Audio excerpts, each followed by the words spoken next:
Charlas fiscales y de negocios. Bienvenido a un espacio de difusión del conocimiento contable, fiscal, empresarial y de negocios.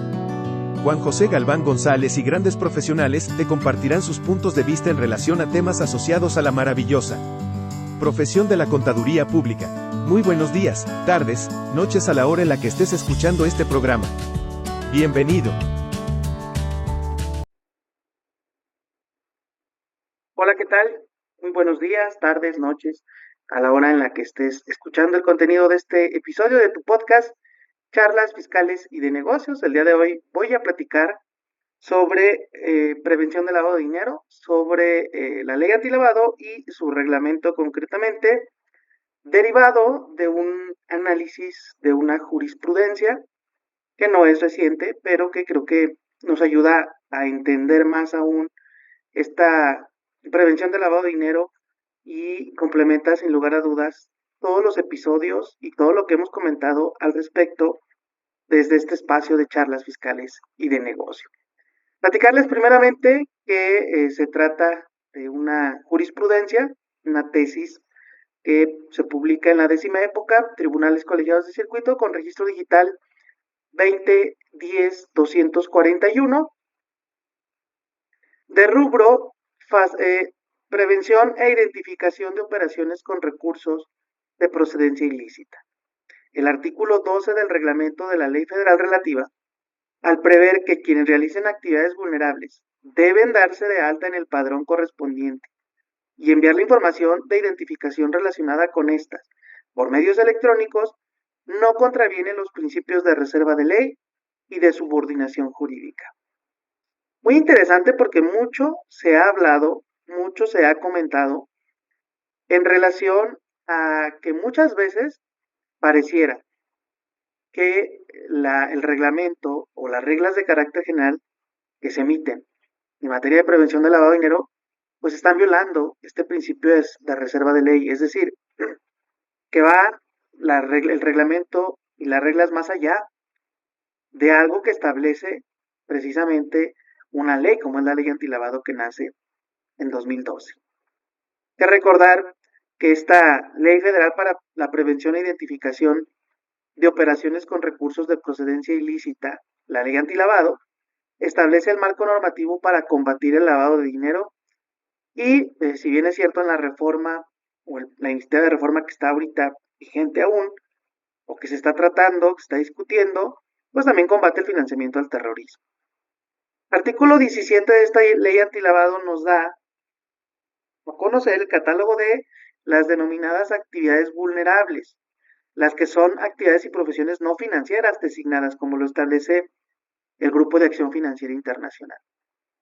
Recordar también que los que realizan estas actividades vulnerables, que son sector no financiero, tienen obligaciones en el artículo 18. Concretamente, la fracción sexta nos habla de que los obligados o los sujetos obligados que realicen estas actividades vulnerables deben presentar avisos en la forma y tiempo establecidos. El artículo 19 permite que el reglamento de la ley establezca medidas simplificadas para el cumplimiento de estas obligaciones.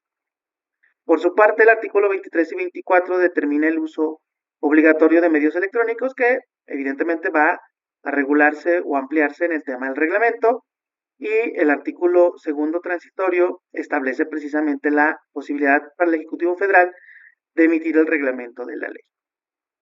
En este sentido, el reglamento de la ley en su artículo 12 establece que las personas que realicen actividades vulnerables deben, primeramente, tener un registro federal de contribuyentes, es decir, inscribirse en el RFC, enviar información de identificación al SAT mediante los medios electrónicos y formatos oficiales establecidos por la Unidad de Inteligencia Financiera, y en su caso solicitar la baja del padrón en caso de que dejen de realizar las actividades vulnerables.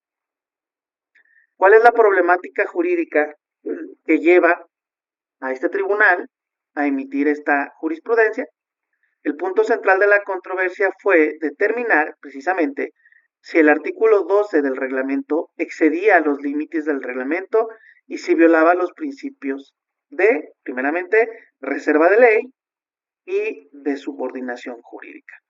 El primero, el reserva de ley, Es el principio según el cual ciertas materias solo pueden ser reguladas por el legislador y no por normas reglamentarias. No solamente materias, sino también aspectos concretos que establecen las propias disposiciones legales. La subordinación jurídica establece este principio que el reglamento debe ajustarse a la ley y no contradecirla o incluso ampliarla indebidamente. Algunos sujetos obligados consideraron que el registro de inscripción y envío de información electrónica impuesto por el reglamento constituía una carga adicional no prevista expresamente en la ley antilavado. ¿Cuál fue el criterio de este quinto tribunal colegiado en materia administrativa del tercer circuito? Resuelve que el artículo 12 del reglamento no viola precisamente estos principios a que estamos haciendo mención, de reserva de ley ni de subordinación jurídica. ¿Por qué? No introduce nuevas obligaciones, sino que desarrolla el mecanismo para cumplir lo ya establecido en ley. La ley ya prevé, en sus artículos 23 y 24, el uso de medios electrónicos, por lo que el reglamento solo detalla cómo debe realizarse. El Ejecutivo Federal tenía facultades para emitir el reglamento conforme lo dispuesto en el artículo segundo transitorio de la ley. Esto es, en este caso concreto de la presentación de avisos y de darse de alta en el portal PLD, los sujetos obligados deben registrarse y enviar información de manera electrónica, ya que el uso de herramientas digitales busca hacer más eficiente el cumplimiento de las obligaciones. ¿Qué opino yo sobre este tema, sobre este aspecto? Que en el caso concreto es perfectamente justificable porque la ley sí prevé el uso de los medios electrónicos. Me parece que esa parte no está en discusión. Sí hay algunas otras obligaciones que creo que sí vulneran estos dos principios, subordinación jurídica y reserva de ley. Tema del manual de cumplimiento en materia de PLD, artículo 37 de las reglas de carácter general. Como tal, no hay un artículo de ley que te habilite esa obligación. Tan es así que en la iniciativa de reforma PLD a la ley antilavado está precisamente meter dentro de las obligaciones del artículo 18 la obligación de tener un manual. Pero bueno, concretamente en este caso no veo, creo, o estoy de acuerdo con lo que establece este tribunal. El impacto de la jurisprudencia. Este criterio tiene efectos obligatorios desde el 19 de octubre de 2015, conforme al Acuerdo General Plenario 19/2013 de la Suprema Corte. ¿Qué implicaciones tiene esta jurisprudencia? Pues evidentemente confirma la constitucionalidad del artículo 12 del reglamento de la ley antilavado, reafirma la validez del uso de medios electrónicos en el cumplimiento de obligaciones en materia de PLD, establece un precedente para futuras impugnaciones relacionadas con la facultad reglamentaria, ojo, en estos casos, del Ejecutivo en temas de regulación financiera y administrativa. Conclusión, la jurisprudencia respalda el marco normativo de la prevención del lavado de dinero, consolidando el uso de medios electrónicos como un mecanismo obligatorio y legalmente válido. Para las personas físicas y morales que realizan actividades vulnerables, esta resolución refuerza la exigencia de cumplir con sus obligaciones registrales y de información bajo los términos del reglamento de la ley antilavado y de la propia reglas de carácter general. Pues ahí está, si bien es cierto, es una jurisprudencia del año 2015.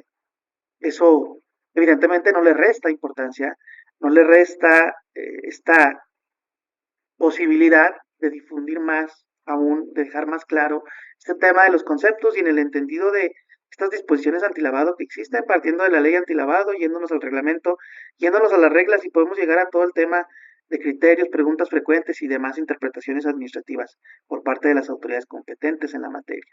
Pues bueno, gracias por seguirnos, gracias por apoyarnos. Te invito a que, si te gustó este video, lo compartas con tus conocidos, con los colegas que puedan interesarse en el contenido de este tipo de jurisprudencias, de este tipo de episodios. Gracias por seguirnos también en redes sociales, ayúdenos a compartir, dando like en este canal de YouTube. Que sea un excelente día, tarde, noche. Hasta la próxima. Gracias por escucharnos. No te olvides de apoyarnos a compartir en tus redes sociales este episodio. Nos vemos y nos escuchamos en la próxima.